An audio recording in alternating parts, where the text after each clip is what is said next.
A shocking story of child sexual abuse emerged last week when the FBI raided two neighboring homes in Vicksburg. Virgil Chandler Knowles and Samantha Jean Batts have been charged with one count of sexual exploitation of a child. Knowles has also been charged with one count of distribution of child pornography.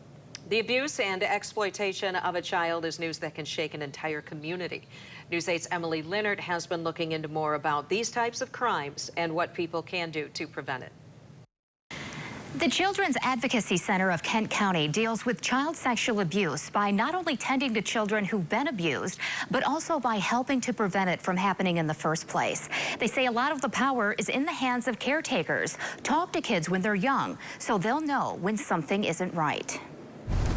The Healing Garden outside the Children's Advocacy Center is a peaceful place where children, alongside a therapy dog named Bacon, can begin taking steps toward their future and away from the harm of sexual abuse. This is a place of hope and healing, and that there is a path forward and there can be treatment to be a happy, healthy person. Samantha Ackerman is the clinical supervisor of the Children's Advocacy Center of Kent County, where they work on not only healing, but also prevention.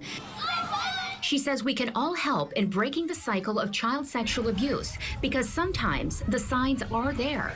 If you're noticing with a child that they're becoming much more withdrawn or they're leaving the home a lot and there is a significant shift in behaviors, those are things that can be indicators that something's changed, something's happened. If a child all of a sudden has electronics, jewelry, or spending money, or if they're hanging out with someone new, maybe someone older, it might be time to speak up. If you see something, it's not your job to investigate it, it's your job to report it. She recommends putting the information into the hands of law enforcement and CPS, those who are trained to deal with it. Ackerman says parents can act early in their own child's life by talking about it.